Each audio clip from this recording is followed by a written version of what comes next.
नमस्कार दर्शक बंधु मु आज आपण आउ गोटे बहुत बढ़िया बिना पियाज रसुण रेसिपी नहीं आसी जोटा कि आपण ब्रेकफास्ट रे हो कि डिनर रे हो कि पिला को टिफिन रे भी दे पारिबे। आउ गोटे बहुत बढ़िया यूनिक रेसिपी नहीं आसी जोटा कि बोधे आपण केबे ट्राई करि नथिबे।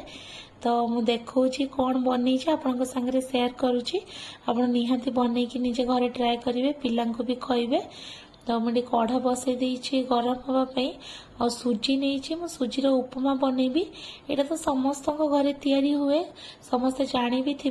आईटा तो पियाज यूज करूनी, बिना पियाज रसुण होछि सेतपई पियाज अदा रसुण किछि भी यूज करनी। तो ये मुझे सुजी को भाजी नेबी। आबे जेहेतु श्रावण मास चली बहुत लोक घरे बिना पियाज रसुण खाऊे, आइंस भी खाऊ थे। तो एमती किसी यूनिक रेसिपी बन के खाइबे जोटा कि आपनकर टेस्ट भी ठीक रहिबो, आपनको बोर भी लागोनी सब सेम जिनस खाई खाइका। ये देखो मु सुजी भाजु भाजु मुझे ता सांगरे गाजर टिके कद्दूकस कर नौछि, कोरी नौछि गाजर को। आलू टिके नेबी काटिकी उपमा रे पकेया चोपा छड़ेकी चुना चुना करी काटी नेबी, बेसी पकेबिनी कम टिके आलू पकेबी। तापर ये मु गाजर कर सारा बीट भी टिके करनेबी कहीं तार कलर टा बहुत बढ़िया आसो उपमार।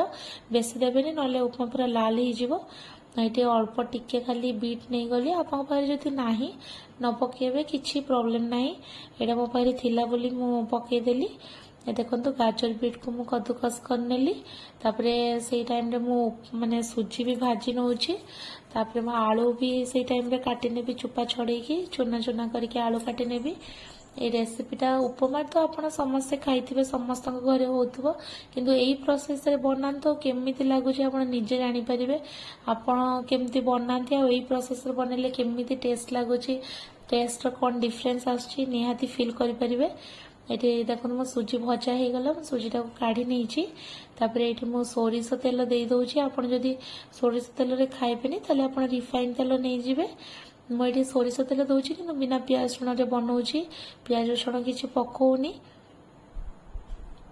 सोरिष तेल टिके गरम हो गला परे ये देखो नहीं मु बादाम नहीं, काजू किसमिश गोटा सोरिष गोटा जीरा सुखिला लंका किसी नहीं, से गुड़ा मु एका सांगरे सब तेल रे पकईदेवी। जेहेतु मुझे डिनर रे बनाऊली से भूसुंगा पत्र मो पाखे एवेलेबल नाला। आपड़ जदि भूसुंगा पत्र आणिकी रखिथे ताले निहाती पकेबे, उपमार भूसुंगा पत्र टेस्ट बढ़िया आसे। ये देखो मोर टिके भाजी आसला परे सब जिनस बादाम लंका सब टिके माने तेल रे हो गला परे मो जो आलू काटिकी रखी गाजर बीट करिकी रखी से गुड़ा भी सब एका सांगरे देदेवी। दे सारा परे ताको माने टिके समय पर्यंत भाजी आनी जमती टिके आलूटा सीझी जीवो। देखो ये आलू देदेली सब गुड़ा एमती चुना चुना करके देवे, खायापाई बढ़िया लगिबो। ये गाजर बीट जो कोरिकी रखी सेटा भी देदेवी। ये उपमा सहित आउ गोटे रेसिपी बनई सेटा ही टोटाली नुआ रेसिपी, मो पई भी नुआ रेसिपी कहीं मु एमती केबे भी बनई नथिली। आज एमती मूड है बनईदेली। बिलीव करंतु माने करिवेनी एते बढ़िया लगिला जे मु भाबली जे आपन संगे निहाती शेयर करबा कथा, कहीं आपन भी गोटे नुआ रेसिपी टेस्ट करेंगे बनईकी। कहीं समस्ते सब भावती कौन बना हम कौन खाइबा, तो एमती किसी मझे अलग अलग रेसिपी बनैली निजक भी माने खायापाई भल लगे, बोर लगनी। ये मुझे लुण और हल्दी देदेली उपमार। हल्दीर क्वांटिटी पूरा कम रखिए, आदि नदेवे भी किसी प्रॉब्लम नहीं, हल्दी स्किप करें। हल्दी लुण दे सारा पर यहाँ को मुझे आलू गाजर सीझापी छाड़देवी, टिके माने ढांकुड़ी देवी परिवाटा सीझीज। बेसी सीझा दरकार नहीं कहीं सुजी देला परे भी जदि न सीझी से सीझीज। ये देखो हो गला मो ढाकुड़ा काढ़ीदेली। मोर पूरा सब जिन सीझीगला जेहेतु पूरा चुना चुना कर काटिकी रखी थी। तापर जो भजा सुजी थिला सेटा एबे देदेवी परिवारे पर दे सारा पर टिके भलसे भाजी नेबी, परिवार सहित भाजी नेबी। आपण चाहिए गरम पानी भी उपमा दे पारे ना ठंडा पानी जहाँ भी देवे। मु तो ये ठंडा पानी नहीं ଦେଖନ୍ତୁ ଏମିତି ଟିକେ ଭାଜି ସାରିଲା ପରେ ପାଣି ରଖିଥିବେ। ପାଣି ଯେହେତୁ ମୁଁ ଏଠି ମାନେ ସରୁ ସୁଜି ନେଇଛି, ମୁଁ ପାଣିର କ୍ୱାଣ୍ଟିଟି ଟିକେ କମ୍ ରଖିବି। ଆପଣ ଯଦି ମୋଟା ଦାନା ସୁଜି ନେବେ ଟିକେ ପାଣି ଅଧିକା ଲାଗିବ। ଆଉ ସରୁ ସୁଜି ଯେହେତୁ ନେଇଛି ପାଣି କମ୍ ଦେବି। ତାପରେ ଯେତେବେଳେ ବି ପାଣି ଦେବି ନେକ୍ସଟ ଟାଇମ୍ ଛିଞ୍ଚିକା ଦେବି, ପୁରା ଏମିତି ଢାଳି ଦେବିନି। ଦେଲେ ପୁରା ସୁଜି ଯେମିତି ମାର୍କେଟରେ ମିଳେ, ମାନେ ଖୋଲା ଖୋଲା ସୁଜି ହେଇଥିବ, ଝୁରଝୁରିଆ ହେଇଥିବ ଉପମାଟା, ସେମିତି ହିଁ ହେବ। ଏଠି ଦେଖନ୍ତୁ ବେଶୀ ପାଣି ନାହିଁ ମୋର ଉପମାରେ, ଟିକେ ଏବେ ହାଲକା ଟିକେ ଛିଞ୍ଚି ଦେବି ପାଣି। ତାପରେ ତାକୁ ଟିକେ ଘୋଡ଼େଇ ଦେବି, ନହେଲେ ସୁଜିଟା ସିଝିବନି। ଏଠି ଘୋଡ଼େଇ ଦେଲି ଅଳ୍ପ ସମୟ ପାଇଁ ସିମ୍ ଆଞ୍ଚରେ, ମାନେ ଘୋଡ଼େଇ ଦେବେ। ତାପରେ 2-3 ମିନିଟ୍ ପରେ କାଢ଼ିକି ଦେଖିବେ, ଚେକ୍ କରୁଥିବେ ମଝିରେ ମଝିରେ। ଏଇଠି ଦେଖନ୍ତୁ ଯଦି ଆପଣଙ୍କୁ ଲାଗିବ ଯେ ସୁଜି କଞ୍ଚା ଅଛି, ଶୁଖିଗଲାଣି, ପାଣି ଟିକେ ଦରକାର, ତାହେଲେ ଆପଣ ଟିକେ ଟିକେ ପାଣି ଛିଞ୍ଚି ଦେଉଥିବେ, କିନ୍ତୁ ଟୋଟାଲି ବେଶୀ ପାଣି ଦେବେନି, ତାର ଟେଷ୍ଟ ପୁରା ଅଲଗା ହେଇଯିବ। ଏମିତି ପ୍ରୋସେସରେ କରିକି ଦେଖନ୍ତୁ, ଆପଣ ନିଜେ ଜାଣିପାରିବେ କେତେ ବଢ଼ିଆ ଲାଗିବ। ଏ ଦେଖନ୍ତୁ ମୋର ମାନେ ସୁଜି ପ୍ରାୟତଃ ହେଇ ଆସିଲାଣି। ଏବେ ମୁଁ କାଢ଼ିଦେବି ତାକୁ ଗୋଟେ ଜାଗାକୁ। ଏଠି ମୁଁ ହଟକେସ୍ ନେଇଯାଇଛି, କାହିଁକିନା ହଟକେସ୍ରେ ସୁଜିଟା ବହୁତ ସମୟ ପର୍ଯ୍ୟନ୍ତ ଗରମ ରହିବ, ଆଉ ଆପଣ ଆରାମସେ ଜଲ୍ଦି ବନେଇକି ରଖିଦେବେ, ପରେ ଖାଇପାରିବେ।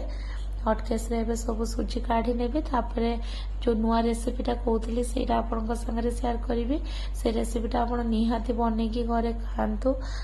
ପୁରାପୁରି ୟୁନିକ୍ ରେସିପି, ଆପଣ କେବେ ମେ ବି ଦେଖିନଥିବେ କି ଖାଇନଥିବେ। ମୁଁ ତ କାହିଁକି କେବେ ଦେଖିନଥିଲି, ଆଉ ଫାର୍ଷ୍ଟ ଟାଇମ୍ ନିଜ ଇଚ୍ଛା ମାନେ ଏମିତି ଭାବି ଭାବି ବନେଇଦେଲି। ଏଇଠି ସବୁ ସୁଜି ଗୁଡ଼ା ହଟକେସ୍ରେ କାଢ଼ି ନେଲି। ତାପରେ କଡ଼ା ଭାଙ୍ଗା କରିକି ନେକ୍ସଟ ରେସିପି ପାଇଁ ମାନେ ପ୍ରିପେୟାର କରିନେଉଛି ଏବେ। ତ ତାପରେ ଏବେ ସବୁ ଜିନିଷ ସାଇଡ଼୍ କରିନେବି, ଉପମାଟାକୁ ରଖିଦେବି ସାଇଡ଼୍ରେ। ତାପରେ ନେକ୍ସଟ ରେସିପି ଯେଉଁ ବନେଇବି, ସେଥିପାଇଁ କଢ଼ାରେ ଟିକେ ଗରମ ହେଇଗଲା ପରେ ମୁଁ ସେଇ ସୋରିଷ ତେଲ ଦେବି। ଆପଣ ଚାହିଁଲେ ରିଫାଇନ୍ ତେଲ ବି ଦେଇପାରିବେ, ନହେଲେ ବଟରରେ ବି ବନେଇ ପାରିବେ। ତ ସୋରିଷ ତେଲ ଦେଇ ସାରିଲା ପରେ ସେ ତେଲ ଟିକେ ଗରମ ହେଇଗଲା ପରେ ମୁଁ ସୋୟାବିନ୍ ବଡ଼ିକୁ ଗରମ ପାଣିରେ ବତୁରେଇକି ତାକୁ ଛାଣିକି ଛୋଟ ଛୋଟ କାଟି ନେଇଥିଲି। ସୋୟାବିନ୍ ବଡ଼ିକୁ ନେଇକି ମୁଁ ଏବେ ଭାଜିଦେବି ତେଲରେ। ଯେମିତି ଆପଣ ସୋୟାବିନ୍ ତରକାରୀ କଲାବେଳେ ସୋୟାବିନ୍କୁ ଭାଜନ୍ତି, ସେମିତି ଭାଜି ନେବେ। ଟିକେ ଲୁଣ ଦେଇଦେବେ, କାହିଁକିନା ନହେଲେ ସେଟା ଚୋବେଇଲା ବେଳେ ଫସ୍କା ଲାଗିବ। ଏଇଟା ମୁଁ ଟିକେ ସମୟ ଭାଜି ସାରିଲା ପରେ, ମାନେ ଅଧା ଭଜା ହେଇଗଲା ପରେ, ମୁଁ ପନିର କରିଥିଲି, ଛେନା କରିଥିଲି ଘରେ, କ୍ଷୀର ଥିଲା ତ ସେଇଟାକୁ ଛେନା ଛିଡ଼େଇକି ଛେନା କରିଥିଲି। ମୁଁ ଭାବିଲି ସେ ଛେନା ଆଉ ସୋୟାବିନ୍ର କିଛି ଗୋଟେ ରେସିପି ବନେଇକି ଆଜି ଟ୍ରାଏ କରିବି। ତ ସେଇ ସୋୟାବିନ୍ ସହିତ ଯେଉଁ ଛେନା ଘରେ କରିଥିଲି ସେଇଟା ପକେଇଦେଲି।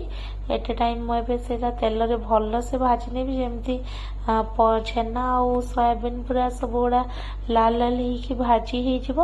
ଯଦି ଆପଣଙ୍କୁ ଏମିତି ପ୍ରୋବ୍ଲେମ୍ ହେଉଛି, ତାହେଲେ ଆପଣ ଆଗେ ସୋୟାବିନ୍ ଭାଜିକି ଗୋଟେ ଜାଗାକୁ କାଢ଼ି ନେବେ। ତାପରେ ଆପଣ ଏମିତି ଛେନା ଭାଜି ନେବେ, ଅଲଗା କାଢ଼ି ନେବେ। ତାପରେ ଆପଣ ଏମିତି ବନେଇବେ ଯେମିତି ବନଉଛି।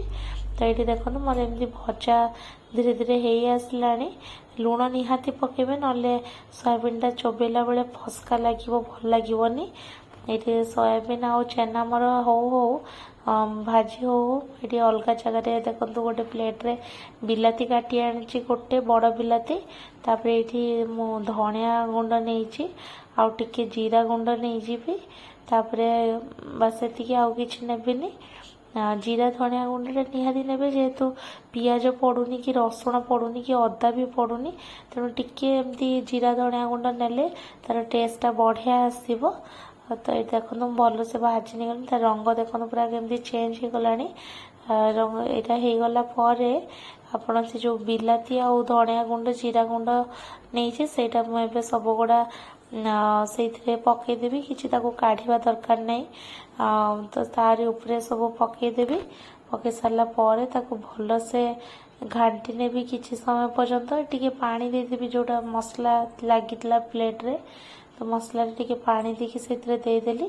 ତାପରେ ଏବେ ଭଲସେ ତାକୁ ଏବେ ଘାଣ୍ଟି ନେବି। ଆପଣ ଲୁଣ ହଳଦୀ ବି ପକେଇବେ ଏଇଥିରେ, ଟିକେ ଖାଲି ହଳଦୀ ଦେବେ, ବେଶୀ ଦେବେନି।